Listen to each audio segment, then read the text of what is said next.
নমস্কার, আমি বৈশাখী। শিল্প সাহিত্য বাই বৈশাখী চ্যানেলে সকল শ্রোতা বন্ধুদের স্বাগত জানাই। আজ আপনাদের বলবো গল্প ছোট মাসি, প্রাপ্তবয়স্ক শ্রোতা বন্ধুদের জন্য। প্রথম থেকে শেষ পর্যন্ত শুনবেন।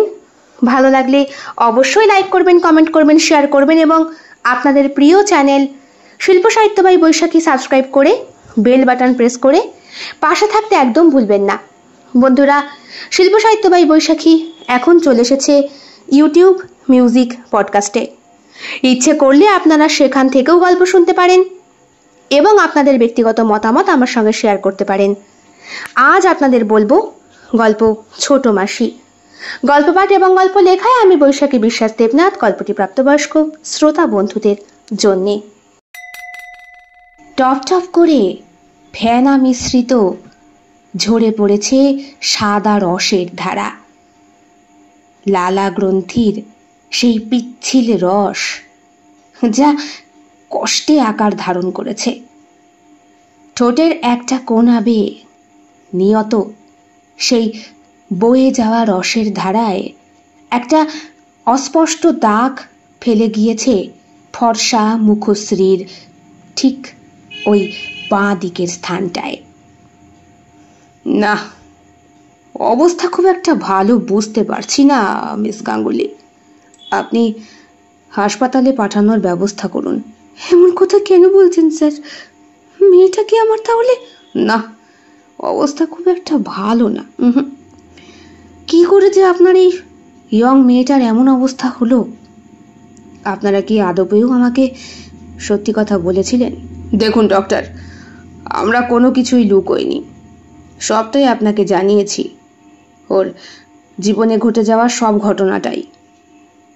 তারপরে আমাদের বড় মেয়েটার অ্যাক্সিডেন্ট হওয়া, সব মিলিয়ে ওর মাথায় একটা গভীর প্রভাব ফেলেছে। তার ফলশ্রুতি হয়তো। তাই বলে তো আর হাত পা গুটিয়ে বসে থাকা যায় না। আপনারা ওকে হাসপাতালে ভর্তি করার ব্যবস্থা করুন। সেখানে আমি মিটিং বসাবো। আরও ডক্টরদের সঙ্গে একটু কনসাল্ট করে দেখি কি থেকে কি করা যায়। আপনি ওকে বাঁচান ডক্টর, ওই আমাদের একমাত্র ভরসা। ডাক্তার দাদু, তোমার জন্য চা। বাহ, এই তো মামুন কত বড় হয়ে গিয়েছে। হ্যাঁ, আমার বড় মেয়ের শেষ চিহ্ন। ওকেই তো আগলে বড় করছি আমরা। নাহলে মেয়েটা যে কিভাবে ছাদ থেকে পড়ে। থাক, ওইসব কথা আপনার ছোট মেয়ের সামনে বলে ওর মাথার ট্রেস বাড়িয়েন না। একেই ও জীবন মরণের সঙ্গে যুদ্ধ করে চলেছে। আচ্ছা, যে ওষুধগুলো আমি ওকে খাওয়াতে বলেছিলাম আপনারা কন্টিনিউ খাওয়াচ্ছেন তো? সব সময় আমি নিজে হস্তে ওকে ওষুধ খাইয়ে দিয়ে যাই। আর মামুন তো মাসির সেবা অন্ত প্রাণ, এত ভালোবাসে যে সব সময় কাছে কাছে থাকে। ডাক্তার দাদু, আমার মাসিমণি কি একদমই সুস্থ হবে না? চেষ্টা করছি তো সোনা, চেষ্টা করছি। চাটা কিন্তু বেড়ে হয়েছে। তোমার পড়াশোনা কত দূর? এই তো এইচএস দিয়েছে এবার। ইচ্ছে আছে সায়েন্স নিয়ে পড়বে। বাবা বাবা, খুব ভালো। তা কি লাইনে পড়াশোনা করার ইচ্ছে?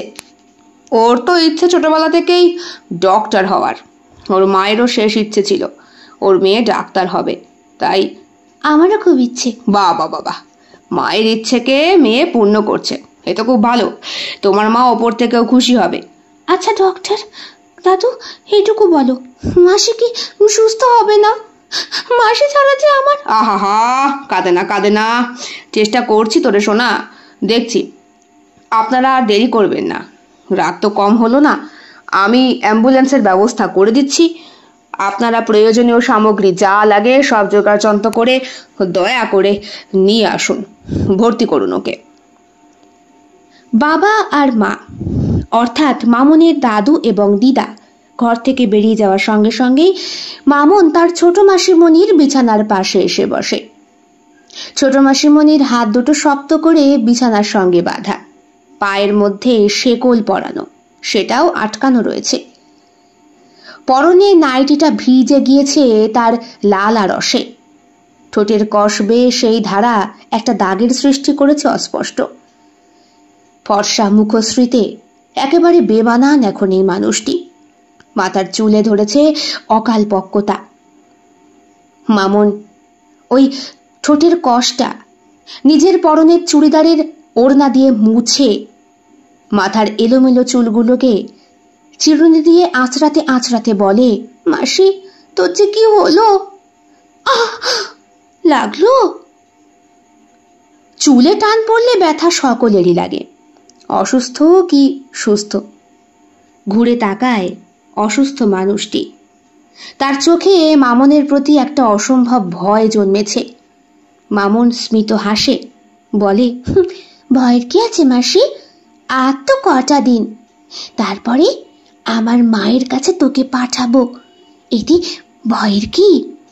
আচ্ছা মাসি তুই বল, আমি কি তোকে মারতাম? হ্যাঁ, তুই আমায় কোলে পিঠে বড় করেছিস, সেই ছোট্টবেলা থেকে মানুষ করেছিস, শুধু শুধু আমার মাটাকে কেন ছাদ থেকে ধাক্কা দিয়ে ফেলে দিলি?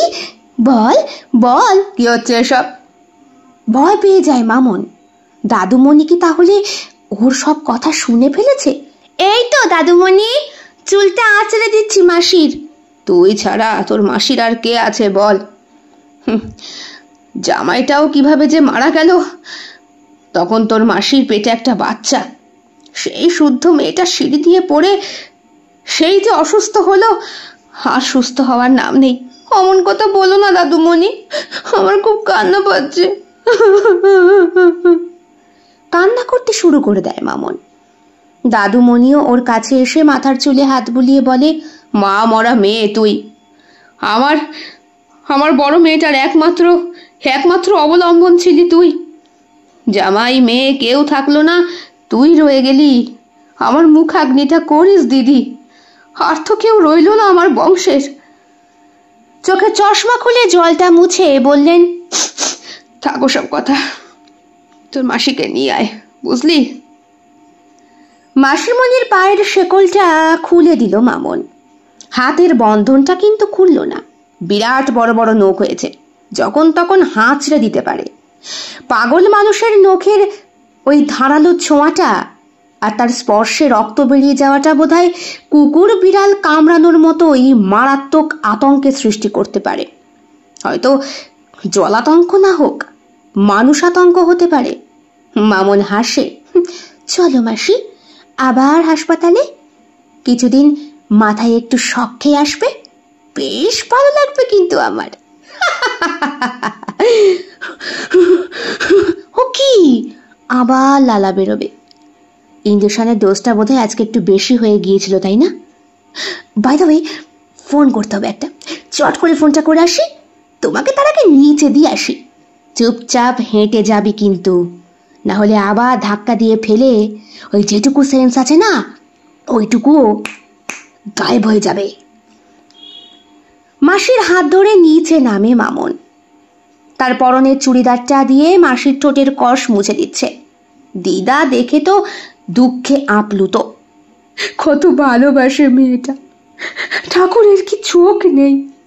মা মরা মেয়েটাকে তো আমার মেয়েটাই আগলে রাখলো, এত বড় করলো, তারপরে ভগবান অদৃষ্টে সইল না গো। আর কেঁদে কি হবে? গাড়ি চলে এসছে, তুমি কি যাবে? না না, আমি যাব না। মামুনকে রেখে কি করে যাব? কিন্তু দিদুন, আমি যাই না মাসিমণির সঙ্গে। হ্যাঁ হ্যাঁ হ্যাঁ, তুই চ, তো দিদুন বরং থাক, ভর্তি করে দিয়ে তুই চলে আসিস গাড়ি করে। আচ্ছা। এদিকে রীতিমতো ভয় পাচ্ছে বিদীপ্তা, বারবার গোঙাচ্ছে। মা বাবাকে ইশারা দিয়ে বোঝানোর চেষ্টা করছে মামন যেন তার সঙ্গে না যায়, কিন্তু মামন আঁচল দিয়ে চোখের জল আর কষ মুছে বারবার বলছে, তুই ভালো হয়ে যাবি মাসি, তুই ভালো হয়ে যাবি, সোনা মাসি, আমার সোনা।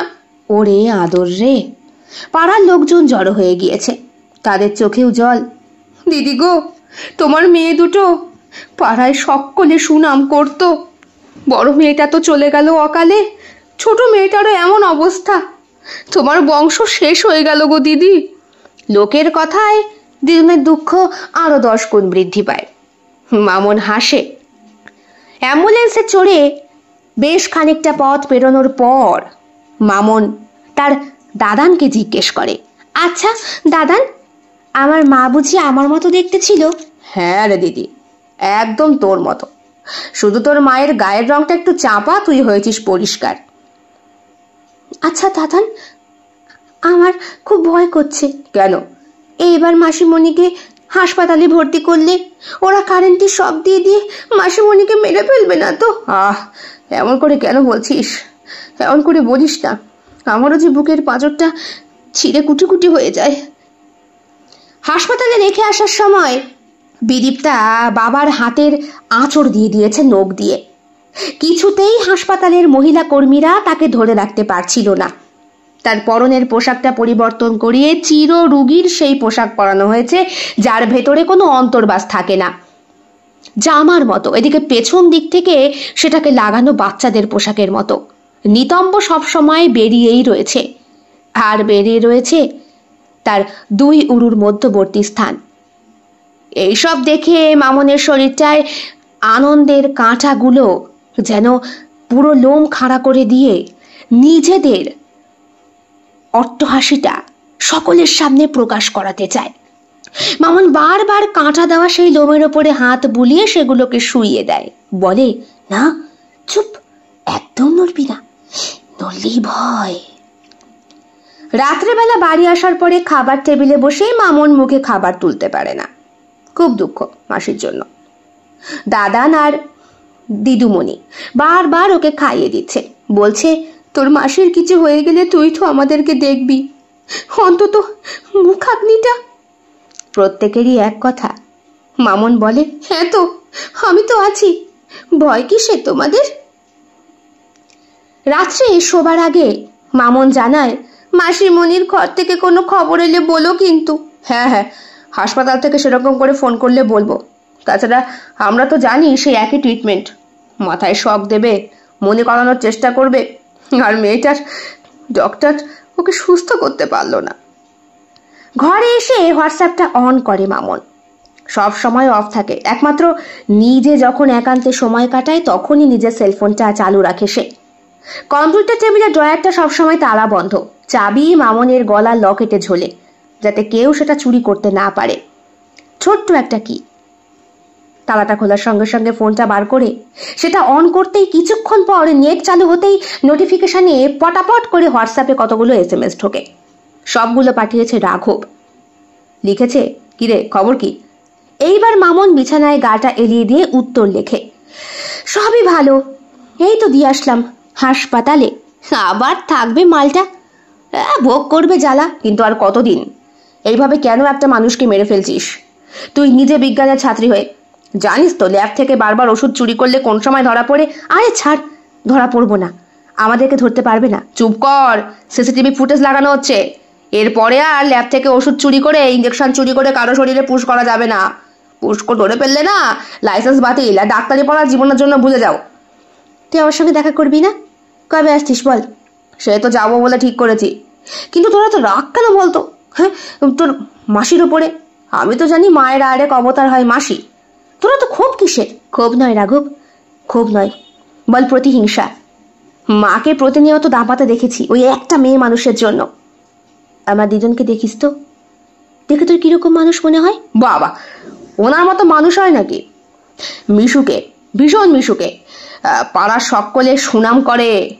তারপরে তোকে তো বিরাট ভালোবাসে, তোর মাকে বাবাকে তো খুব ভালোবাসতো। আর মহিলাকে তো দেখে মনে হয় সৎ চরিত্র, কোনো রকম ত্রুটি নেই। তাছাড়া কথাবার্তায় ভালো, রুচিশীল, ভদ্র মহিলা। সবটাই ঘোমটার আড়ালে, আমি নিজের চোখে দেখেছি। জানিস রাঘব, যখন আমি খুব ছোট ছিলাম, মাকে তখন দেখতাম এমনি এমনি ঠাকুর ঘরে বসে কান্নাকাটি করছে। ছোট ছিলাম তো, অত ভালো বুঝতে পারতাম না। বয়স তখন আমার নিতান্তই হয়তো 3-3.5 মতো হবে। মায়ের মুখটা অস্পষ্ট অস্পষ্ট মনে পড়ে, স্পষ্টভাবে কিছুতেই ভাবতে পারি না। ছবি দেখে মায়ের মুখের সঙ্গে নিজের মুখটা মেলাই। আধো আধো বলিতে বোধহয় 2-1 জিজ্ঞাসাও করেছিলাম মাকে, মা কাঁদছো কেন? কোনো সময় সেই ভিডিওটা করে ফেলেছিল আমার বাপি। ওই ভিডিওটা এখনো আমার মোবাইলের চিফের মধ্যে রয়েছে। মাঝে মাঝে কম্পিউটারের পেন ড্রাইভে ওটা চেক করি, দেখি আমার মায়ের সেই কান্না মিশ্রিত মুখটা। কখনো ভাবতে পারিনি মাকে মারার পেছনে যে আমার মাসির হাত থাকবে। কি বলছিস? ঠিকই বলছি। আমার মা আমার মাসি, আমার দিদন আর দাদানের একটা সুন্দর সংসার ছিল। আমার মা আমার ছোট মাসিকে খুব ভালোবাসতো, মেয়ের মতো আগলে রাখতো। যতদিন ছোট মাসি ঠিকমতো খাওয়া শেখেনি ততদিন মাছের বড় পিসটা আমার মা খেত। কিন্তু ছোট মাসি জন্মে যখন খাওয়া শিখলো তখন আমার দিদানি ঠিক করে দিল, মা খাবে একটু ছোট পিস, বড় পিসটা খাবে মাসি। এটাই আমাদের পরিবারে ন্যাচারালি হয়ে থাকে। ছোটদের বড়টা দেওয়া হয় আর বড়দের তখন ছোটটা দেওয়া হয়, আর তার থেকেও বড়রা তার থেকেও ছোট পিস। তারপর ধীরে ধীরে যত দিন যেতে লাগলো তত ভালোবাসা বন্টন হতে শুরু করলো। আমার মা কিছু মনে করতো না রে, সবসময় মাসিকে আগলে রাখতো, আমার মাসির জন্য জিনিস কিনতো। এরপরে যখন বিয়ে হলো তখনও কর্তব্যের দিক থেকে কোনো রকম ত্রুটি রাখেনি। এই কথাগুলো আমি নিজের মুখে আর নিজের কানে বলতে শুনেছি আমার দিদনকে। তারপর আর কি, এরপরে একদিন আমার মাসিমণির সঙ্গে দেখা হয়ে গেল আমার ছোট মেশোর। তারপর থেকেই সমস্ত বিপত্তিগুলো শুরু। আমাদের বাড়িতে সেদিন লক্ষ্মী পুজো না সরস্বতী পুজো কি একটা ছিল। প্রথমবার উনি এলেন। আমার দিদনের বাড়ি দেখে ওনার এক চান্সে পছন্দ হয়ে যায়। লোকটা সংস্কৃত নিয়ে পড়াশোনা করত, তন্ত্রমন্ত্র বিদ্যা সম্পর্কে বেশ ভালো ওয়াকিবহাল ছিল। কিন্তু ঘরের মধ্যে অসংখ্য বইও পাওয়া গিয়েছে পরবর্তীকালে। আবার ওনার কোন প্রফেসর বন্ধু, সেও নাকি তন্ত্র সাধনা করত খুব। উনি নিজে ওয়ালায় পড়ে থাকতেন সবসময় রুদ্রাক্ষের মালা, আবার চন্দন কাঠের মালা। কি বলছিস, একসঙ্গে দুই গুরু? হ্যাঁ, দুইজনকেই সন্তুষ্ট রাখতো, একদিকে শিব আর একদিকে কৃষ্ণ। ভাব, ওনারা হরিহর আত্মা না, নিজেকেও হয়তো তাই মনে করতো। আমার মাসির ব্রেন ওয়াশ করেছিল ওই লোকটা।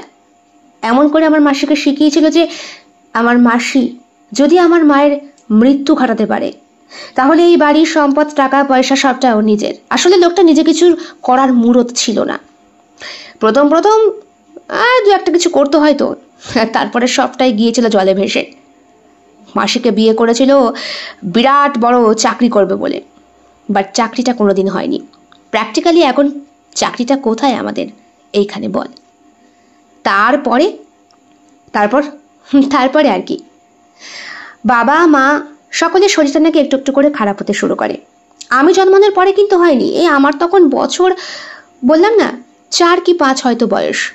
তখন আমার মাসিমণির সঙ্গে মেশোর আলাপ হয়, আর আলাপের ঠিক 6 মাসের মধ্যেই আমার মায়ের চেহারায় অভূতপূর্ব পরিবর্তন আসতে শুরু করে। এমনকি আমার দাদু আর দিদানের মধ্যেও। ওরা আমার মাকে সহ্য করতে পারতো না, দু চোখে দেখতে পারতো না। উঠতে বসতে মাকে শুধু বোঝানো হতো, তুই বড়, আর তুই তোর কর্তব্যটা করে যা। হ্যাঁ, ওই লোকটা যখন বাড়ি আসতো তার জন্য লুচি, মন্ডা, পরোটা সবকিছু করতে হতো আমার মায়ের। অ্যাকচুয়ালি আমার মাকে এমন একটা জায়গায় ওরা দাঁড় করিয়ে দিয়েছিল যে আমার দাদু দিদান যখন থাকবে না তখন সমস্ত কিছু নিজের হাতে কন্ট্রোল করবে আমার ছোট মেশো। ভোরবেলা ওঠা থেকে শুরু করে বাড়ির রান্না বাসন সবটা। আর আমার মাসিমণিকে এমন শিক্ষা দিয়েছিল সবসময় পড়াশোনা কর, অল টাইম পড়াশোনা কর। এমনকি বিয়ের পরও আমার মাসি পড়াশোনাটাই চালিয়ে গিয়েছিল, শুধু পড়াশোনা আর কিছু না। কি বলছিস, আর কিচ্ছু না? নাথিং। সকালবেলা ওঠা, কিছু একটা খাওয়া, ব্যাস পড়াশোনা। ভাত ডালের চিন্তা করতে হতো না। দাদু তো চাকরি করতো, পেনশন পেতো, তাই দিয়ে ফুল সংসার। কিন্তু তোর মা কোনদিন শ্বশুর বাড়ি যায়নি, যেতে দেয়নি রাঘব, যেতে দেয়নি। আমি তখন নিতান্তই ছোট, তখন আমার দাদু দিদাই আমাকে বড় করে। হ্যাঁ, আমার ঠাকুমা ঠাকুরদার এই বিষয়ে কোনো ভূমিকা না থাকলেও এইটা বলবো, পরবর্তীকালে আমার মা কিন্তু ঠাকুমার কাছে গিয়ে দুঃখের গল্পগুলো করতো। সেটা অন্য প্রসঙ্গ। এখন তোকে যেটা বলছি সেটা শোন। আমার মাসির ওপরে আমার রাগটা প্রথমে ছিল না, জানতাম না তো। তারপরে আমার মা ধীরে ধীরে অসুস্থ হতে শুরু করে। এরপরে আমার মা এতটুকু খাবার খেতে পারতো না, সবসময় হীনমন্যতায় ভুগতো, কান্নাকাটি করতো। দিব্যি দৈত্যের মতো চেহারা সম্পন্ন আমার মা, উচ্চতায় প্রায় 6 ফুটের কাছাকাছি। সেই মানুষটা দিন দিন অসুস্থ হয়ে পড়ছে। বাবা নাকি ঠিক করেছিল মাকে নিয়ে ভেলোর যাবে, ডাক্তার দেখাবে।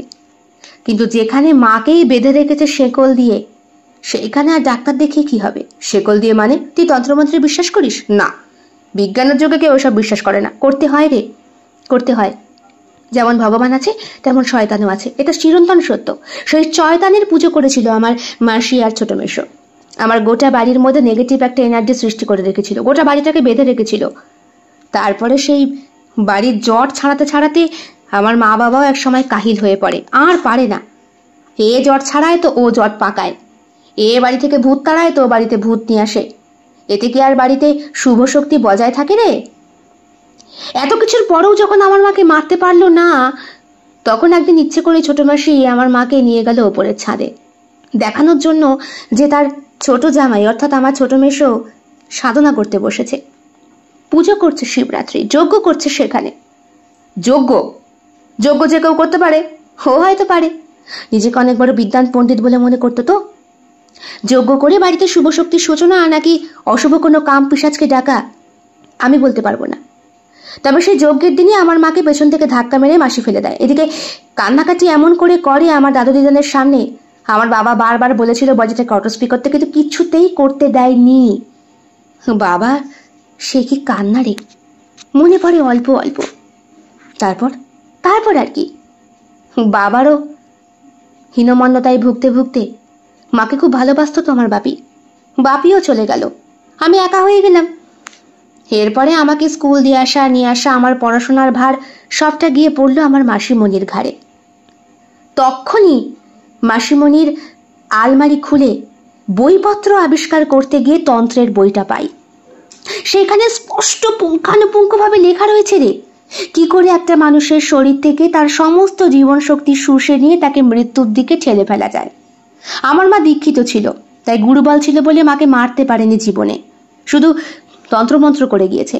শেষ পর্যন্ত একটা কুশের পুতুল বানিয়ে তার মধ্যে বারবার ছুরি ঢুকিয়ে ঢুকিয়ে মাকে অসুস্থ করত, কিন্তু জানে মারতে পারতো না। জানে মেরে ফেলার জন্য আমাদের ছাদে যে ভাঙা অংশটা আছে সেইখানটাই বেছে নিয়েছিল আমার ছোট মাসি। অন্ধকার রাত ছিল ঘুটঘুটে, তাছাড়া আমাদের বাড়িটা তো দেখতেই পাচ্ছিস পাড়া থেকে অনেকটাই দূরে। ধাক্কা মেরে 3 তলা থেকে ফেলে দেওয়াটা খুব সহজ ব্যাপার ছিল। মা চিৎকার দিতে পারেনি, কারণ মার শরীরে তখন শক্তি সামর্থ্য ছিল না। আমি চুপচাপ ছাদে দাঁড়িয়েছিলাম। মাসিমণি ভেবেছিল মাঝরাত্রে হয়তো বাবা মেয়ে ঘুমিয়ে পড়েছে, এখন শিবের যজ্ঞ হচ্ছে, দিদিকে চুপচাপ ডেকে নিয়ে আসলে হয়তো কেউ টের পাবে না। আমার মা এতটাই অসুস্থ ছিল যে রাতভর ঘুমোতে পারতো না, ব্যালকনির বারান্দায় চুপচাপ দাঁড়িয়ে থাকতো আর আকাশ দেখতো। দিদিকে ডাকতে নাকি কোনো মন্ত্রের মাধ্যমে আকর্ষণ করে ওপরে টেনে নিয়ে যেতে আমার মাসির কোনো অসুবিধা হয়নি। তোর মাসি নিজের পেটের দিদিকে? ভাব তাহলে, এর নাম সম্পত্তি, বুঝলি? এর দ্বারা সবকিছু সম্ভব। তারপরে আমি যখন বড় হলাম, একটু একটু করে সবটা আমার মস্তিষ্ক প্রসূত হলো, তখনই মনে মনে ঠিক করে ফেললাম, না, কখনো না। আমাকে যতই মানুষ করুক না কেন, মা কিন্তু মাই হয়। আর আমার মায়ের ভালোবাসা সেই রকম ভাবে আমি কোনোদিন পেলাম না ওই একটা অসভ্য মেয়ে মানুষের জন্য। আমার বয়স তখন প্রায় 14 হবে। আমার মাসিমণি পোয়াতি হলো। আমি বুঝতে পারলাম আবার এই মেয়েটা প্রেগনেন্ট হয়েছে, আর ও প্রেগনেন্ট হওয়া মানেই আমার বয়সের থেকে ছোট কেউ এই পরিবারে আসতে চলেছে। ছেলে হোক অথবা মেয়ে হোক, জন্মানোর সঙ্গে সঙ্গেই আমাকে তার কাছ থেকে শুনতে হবে, তুই বড়, ও ছোট, কর্তব্য কর। আমি ভাই বড়দি হতে চাই না, ছোটদিও হতে চাই না, আমি একাই থাকবো। আমার মাসিমণি প্রথম আমার সঙ্গে ভালো ব্যবহার করলেও তারপর থেকে আমার প্রতিও কেমন যেন একটু অযত্ন নিতে শুরু করেছিল। নিজের পেটের সন্তান আর দিদির সন্তানের মধ্যে অনেক পার্থক্য থাকাকে রাঘব। তারপর আর কি, দিলাম সিঁড়ি দিয়ে ধাক্কা, সঙ্গে সঙ্গে ব্লিডিং শুরু হয়ে গেল। আর তারপরই মালটা চলে গেল কোমাতে। কোমা থেকে যখন ফিরে এলো তখন রীতিমতো সুস্থ, জানিস। বলবে আমার নামটা যে আমি ধাক্কা দিয়েছি, সেই সুযোগটা আমি কখনো দিই ওকে? তখনই ল্যাবরেটরি থেকে ইঞ্জেকশনটা চুরি করে ফেললাম। ল্যাবরেটরি ইঞ্জেকশন আর সিরিঞ্জ সবটাই কাজ লেগে গেল আমার। কিন্তু এটা একটা ক্রাইম। তোর ওপর অন্যায় করেছে বলে তুই একটা মানুষকে এইভাবে মেরে ফেলতে পারিস না। তুই একটু ভাব, আমার মা কখনো চায়নি, কিন্তু আমার মা কখনো চায়নি এইরকম ক্ষতি হয়ে যাক। আমার মা সবসময় চাইতো সবাই মিলে সুখে শান্তিতে সংসার করতে, একসঙ্গে থাকতে। কত ভালোবাসতো আমার মা, কত উপহার দিয়েছিল জানিস। আমাকে বড় হওয়ার পরে দেখিয়েছিল সেগুলো আমার দিদন। কত কত সুন্দর সুন্দর জিনিস, কত দামি দামি শাড়ি গয়না। সেই মা কখনো বল ভাবতে পারে সম্পত্তির জন্য তার বোন তাকে এইভাবে হত্যা করবে? আর কিভাবে ছদ্মবেশে? ছোট মেশোকে কি করে মারলি? একই রকম প্রসেস। যেটা আমার বাবার ক্ষেত্রে অ্যাপ্লাই করেছিল। বারবার স্মৃতি মনে করিয়ে করিয়ে করিয়ে করিয়ে মানুষটাকে হীনমন্যতা করে মেরে ফেলা। ছোট মেশোর কোথাকার ঝাড়, যদি মাসিই না বাঁচে তার বাচ্চাটাই না বাঁচে। ও তো এখানে আঁটি কাটবে তার বউ আর বাচ্চার মাধ্যমে। প্রথমে বউ, তারপর বউয়ের পেটে একটা বীজ পুঁতে দিয়ে সেই বীজের রক্ত দিয়ে শুয়োরের বাচ্চা। চুপ কর, উত্তেজিত হয়ে পড়েছিস। না রে, উত্তেজিত নই, আমি সহ্য করতে পারি না ওই লোক দুটোকে। দেখলেই মনে হয় গলাটা চিপে শেষ করে দিই। শেষ তো করেই দিয়েছিস, বাকি আছে এখন তো ছোট মাসি। ও বেচারি মরলেই তো কাজ হয়ে যায়। মরবে না, মরবে না, ওই মালা তো সহজে মরবে না। ওরা ওরা চর্বচুষ্যের জাত, বুঝলি? ওরা সমস্ত কিছু শেষ করে তারপরে। এই রাখছি, কেউ একটা এসছে। শোন। না না, এখন আর কথা বলা যাবে না। মামুন ফোনটা রেখে দেয়। দরজার আড়ালে দাদা আর দিদন দাঁড়িয়ে। হে কি, তোমরা এত রাতে? হ্যাঁ রে, ফোন এসেছিল হাসপাতাল থেকে। কি হয়েছে? তোর তোর মাসি আর নেই। না! ওরা কারেন্টের শক দিচ্ছিল, ওই সময় মুখ থেকে গ্যাসলা বেরিয়ে না করে চিৎকার করে উঠলেও মামন কিন্তু ঠোঁটের কোনায় একটু হাসি রাখে। আমি আমি দেখতে যাব, এক্ষুনি রাঘবকে ফোন করতে হবে। রাতারাতি রাঘবকে ফোন করে রাতেই গাড়ি নিয়ে ওরা হাসপাতালের উদ্দেশ্যে রওনা দেয়। পথে যেতে যেতে মামনের সে কি কান্না!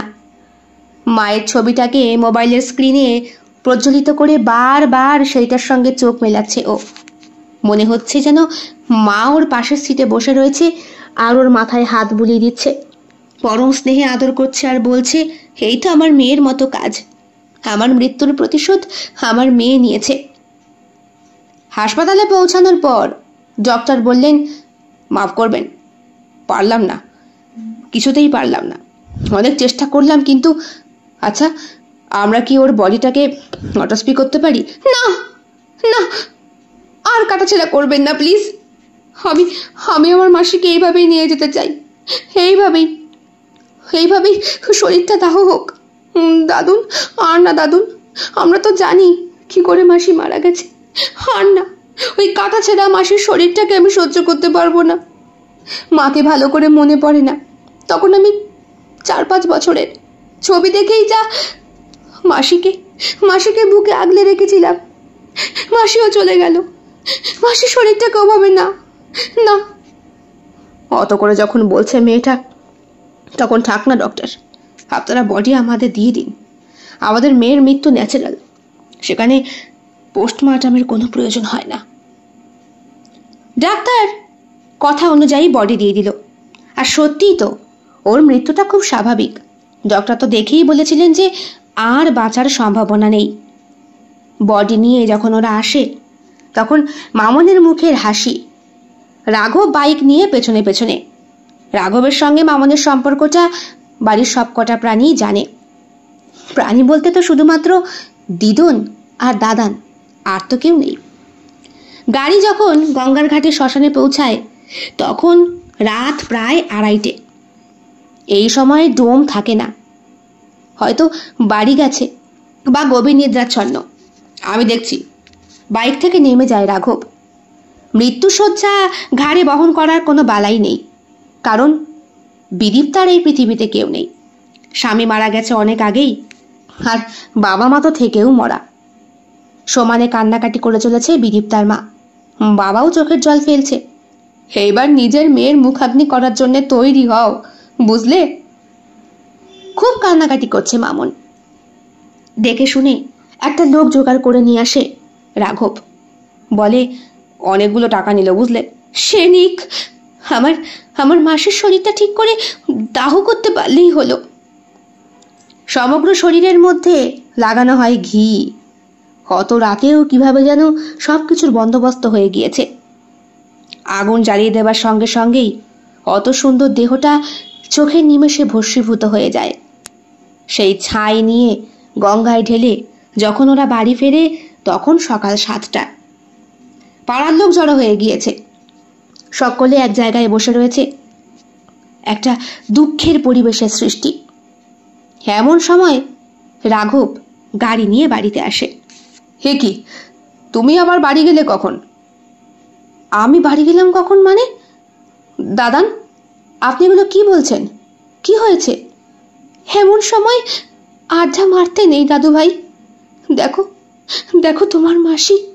এ কি, বিদিত মাসি কখন হলো? তুমি এখনো আমাদের সঙ্গে মশকরা করছো? হ্যাঁ, তোমার কাছ থেকে এটা আশা করি।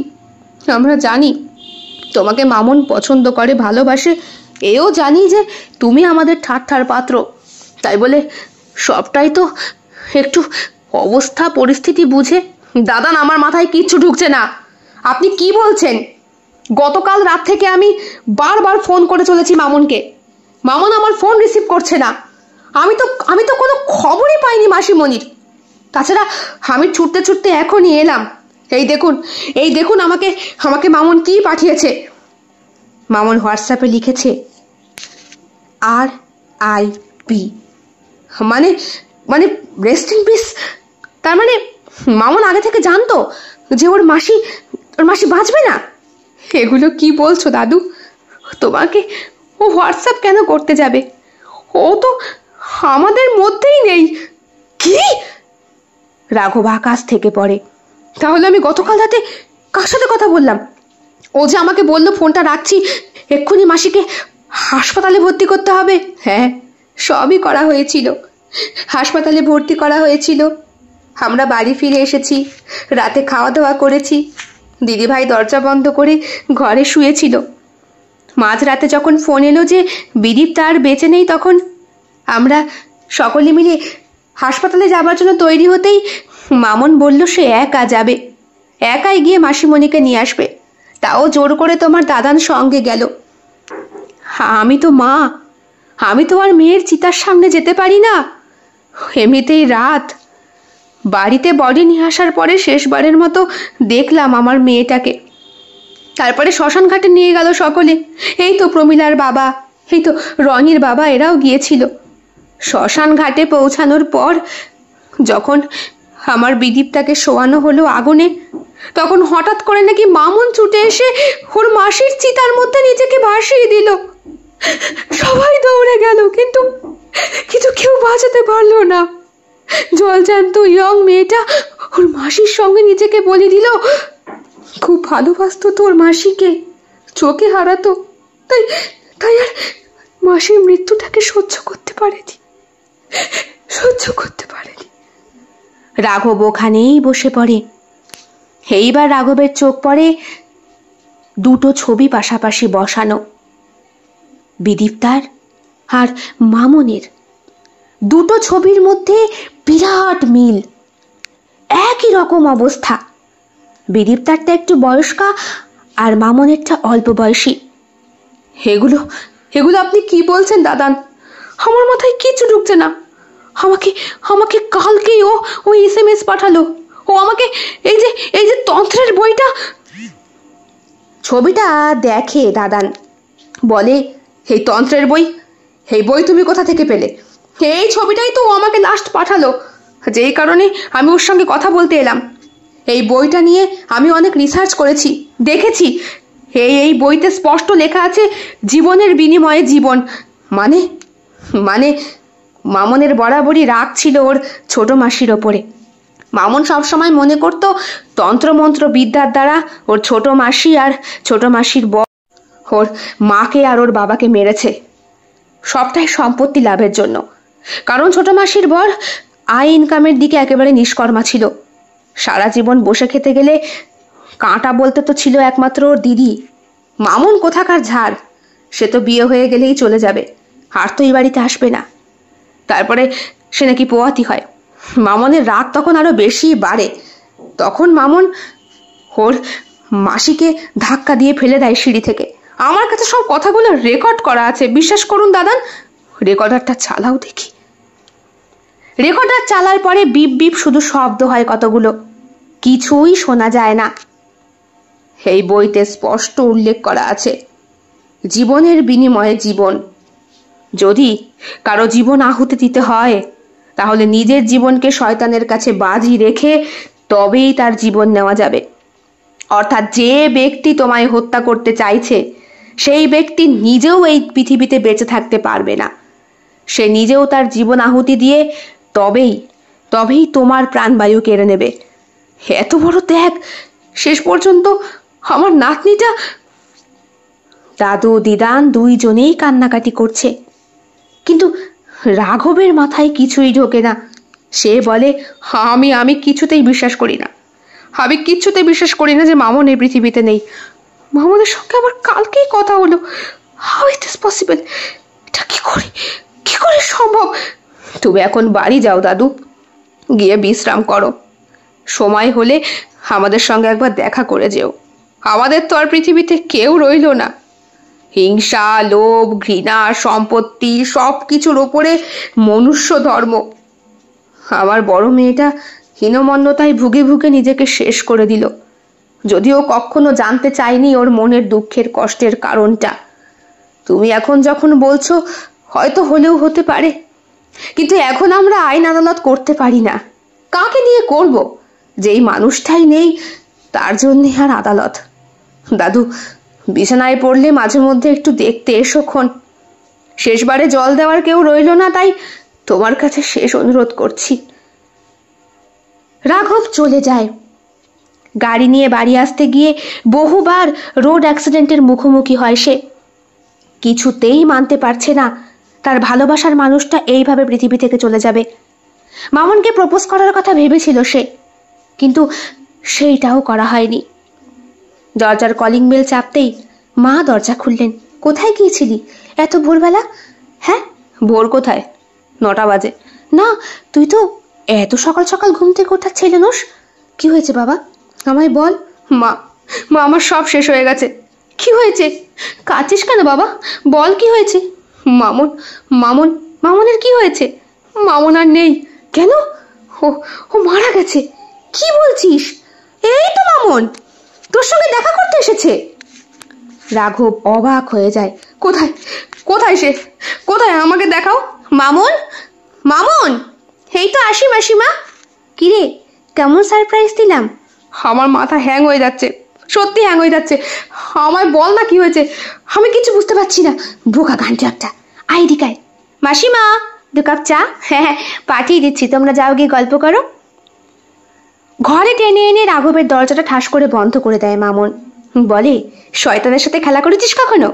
মানে শোন, আমি তন্ত্রমন্ত্রবিদ্যা পাঠ করেছি, করে যেটা বুঝতে পেরেছি, আমার মাসি আর মেশো ঠিক যেইভাবে আমার মা বাবাকে তুরুপের তাস বানিয়েছে, মানে মায়ের মৃত্যুর জন্যে বাবার আত্মা, বুঝতে পেরেছিস, শয়তানের কাছে বলি। কিন্তু তুই কাকে বলে দিলি? সিম্পল ব্যাপার, আমিও দিয়েছি একজনকে, কিন্তু কাকে সেটা বল। এক্ষুনি বুঝতে পারবি। রান্নাঘরে স্টোভ বাস্টের শব্দ হয়, আর সঙ্গে সঙ্গে রাঘব ছুটে যায়, গিয়ে বলে, মা মা, এটা তুই কি করলি? আমি এটা করতে চাইনি, বিশ্বাস কর রাঘব। আমি তো বাড়িতে আমার দিদানকে, আমি তোর বাড়ি থেকে এই মাত্র ঘুরে এলাম, সেইখানে গিয়ে দেখতে পেলাম তুই নাকি আগুনে ঝাঁপ দিয়েছিস। না না, আমি দেইনি। ওখানে আমার মতোই আরেকটি মেয়ে ছিল আমাদের এলাকার, তাকে জোর করে আগুনে ফেলে দিয়েছিলাম। কিন্তু তোর মাকে তো আমি মারতে চাইনি। আমি তোর মাকে, হ্যাঁ গো, রাখ সব কথা, আমার মাকে নিয়ে নার্সিংহোম যেতে হবে। রাঘব তাড়াতাড়ি তার মাকে নিয়ে হাসপাতালের উদ্দেশ্যে রওনা হয়। চুপ করে খানিকক্ষণ বসে থাকে মামন, বইটা নিয়ে আবার পড়তে শুরু করে। সেখানে স্পষ্ট লেখা আছে, শয়তানের কাছে বলি দেবার ফলে যদি কোনো রকম ত্রুটি হয়, তাহলে শয়তান আরো বেশি করে প্রজ্বলিত হয়ে ওঠে, এবং সেই মানুষটার চারদিকে শয়তান ততক্ষণ ঘুরে যতক্ষণ না তাকে মৃত্যুর দিকে ঠেলে দিয়ে তার আত্মাকে নিজের সঙ্গে নিয়ে যেতে পারছে। মামনের ভয় হতে শুরু করে। রাঘব নার্সিংহোমে পৌঁছে ঘন্টা 5 পরে ফোন করে জানায় তার মা আউট অফ ডেঞ্জার, সে বাড়ি আসছে, এসেই বাদবাকি কথা বলবে মামনের সঙ্গে। ততক্ষণ মামনকে তার কাছেই থাকতে, বাড়ি না ফিরতে, কারণ বাড়িতে তার গলায় মালা পরানো হয়ে গিয়েছে। মামন চুপ করে দাঁড়িয়ে থাকে আয়নার সামনে। দেখতে পায় তার পেছনে বড় বড় পাখনাওয়ালা একটা কালো পোশাকধারী মানুষ হাতে একটা তলোয়ার নিয়ে দাঁড়িয়ে রয়েছে। যখন তখন মামনের গলাটাকে ধর থেকে আলাদা করে দিতে পারে সে। না, আমাকে মেরো না, প্লিজ আমাকে মেরো না, আমি এইভাবে মরতে চাই না, আমি মরতে চাই না। কলিং বেল বাজার সঙ্গে সঙ্গেই দরজাটা খুলে দেয় মামন। রাঘব এসেছে, বেশ খানিকটা তাকে টায়ার্ড দেখাচ্ছে, তুই বস, আমি তোর জন্য চা বানিয়ে নিয়ে আসছি। না, চা বানাতে হবে না। এই বাড়িতে এমন একটা ব্লাস্ট হয়েছে, রান্নাঘরটার অবস্থা খুব খারাপ। লোক খবর দিয়েছি, আসবে। তুই এখন কি করতে চাস? আমি তো তোর কাছেই চলে এসেছিলাম থাকবো বলে, কিন্তু বিশ্বাস কর, আমি আমি এমনটা চাইনি। আমি চেয়েছিলাম। কি চেয়েছিলি তুই? কি চেয়েছিলি? তোর মায়ের মৃত্যুর পরে তোর মাসির ওপরে সেই মৃত্যুর প্রতিশোধ তুলে একা অধিকারিণী হতে, একা বেঁচে থাকতে। ভুলে গিয়েছিলি প্রত্যেকটা প্রত্যেকটা প্রত্যেকটা ক্রিয়ারই একটা বিপরীত প্রতিক্রিয়া থাকে। আমার বাবাকে তুই কোনোদিন দেখেছিস? না। আমার বাবাকে জানিস? কে? তোর ছোট মেশো। তোর ছোট মেশোর যে 3 ভাই, সেই বড় ভাইয়ের ছেলে আমি। কি? হ্যাঁ, আমি খুব ভালো করেই জানতাম আমার মানে তোর ছোট মেশোর কার্যকর্মগুলোর কথা, কারণ এই পুরো ফ্যামিলিটাই এসব তন্ত্রমন্ত্রের সঙ্গে যুক্ত। তোর কাছ থেকে তোর সমস্ত কথা কালকে কল রেকর্ড করে নিয়েছিলাম আমি। আর তোর মাসিকে দাহ করতে গিয়ে তুই যে এমন একটা কাজ করবি সেইটা আমাকে শয়তান আগেই জানিয়ে দিয়েছিল। এখন এখন তোকে কে বাঁচাবে মামুন? দেখ, মানছি তোর ছোট মাসির সম্পত্তি ভোগ করা হলো না, মানছি আমার ছোট মেশোও নিজেকে বলি দিল ওই সম্পত্তির কারণেই, কিন্তু এখন তুই কি করবি? শয়তানকে সন্তুষ্ট করতে গেলে তোকেও যে আমায় বলে দিতে হবে। মা যে স্টোভে চা করতে যাবে আমি খুব ভালো করেই জানতাম, তাই সব বন্দোবস্তটা আমি আগে থেকেই করে রেখেছিলাম, কারণ মাকেও চেয়েছিলাম জানে খতম করে দিতে। বাবাও একইভাবে বলি হয়েছে। তুই কি চাস এখন বল আমায়? সাক্ষাৎ মৃত্যুকে চোখের সামনে মামুন দেখতে পাচ্ছে। ভয় হচ্ছে তার। 1 পা 2 পা করে পেছোতে শুরু করেছে সে। এমন সময় মামুনের যেন মনে হয় ওর 2 পাশে ওর মা বাবা দাঁড়িয়ে ওকে শক্তি আর সাহস যোগাচ্ছে। মামুন বলে, খবরদার, খবরদার আমার দিকে এগোবি না। আমি আজকে সমূলে বিচ্ছেদ করব তোদের সকলকে। কিচ্ছু করতে পারবি না। তুই জাস্ট কিচ্ছু করতে পারবি না। কে বলেছে পারবো না? আমি আমি সব পারবো, সব পারবো। রান্নাঘরটা ওদের ঘরের পাশেই লাগোয়া। ছুটে যায় মামুন সেখানে, হাতে তুলে নেয় একটা ছুরি, তাক করে রাঘবের দিকে, বলে, খবরদার রাঘব, 1 পাও এগোলে আমি কিন্তু তোকে খুন করব। খুন করবি? কর, আয় খুন কর, খবরদার। দেখ দেখ। এদিক ওদিক করতে গিয়ে কোন সময় যেন ছুরিটা রাঘবের গলায় গেঁথে যায় এবং রাঘব শুয়ে পড়ে সম্পূর্ণভাবে মামুনের শরীরের ওপরে।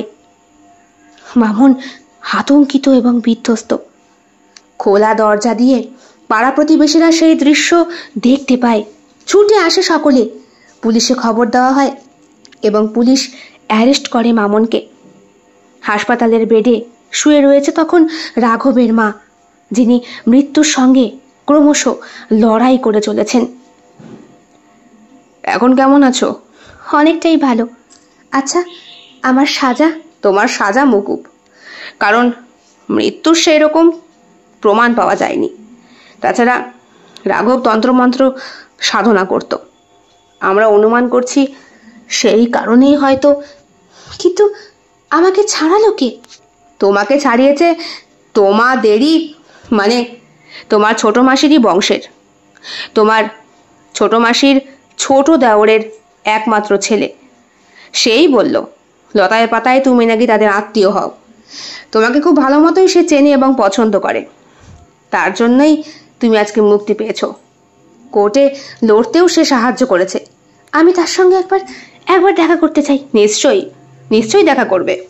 আজকে জেল থেকে বেরিয়েই তুমি দেখা করতে পারবে। মামুন চুপ করে দাঁড়িয়ে রয়েছে। কিছুক্ষণ পর একটা গাড়ি আসে। গাড়ি এসে ওর সামনে দাঁড়ায়। দেখতে পায় পাঞ্জাবি আর পাজামা পরা একটা ছেলে সেখান থেকে বেরোলো। চোখে চশমা, কাঁধে ব্যাগ। মামুনের বুকটা ভয়ে ঢিপঢিপ করে ওঠে। সে শুধু এইটুকুই মুখে উচ্চারণ করে, ছোট মেশো।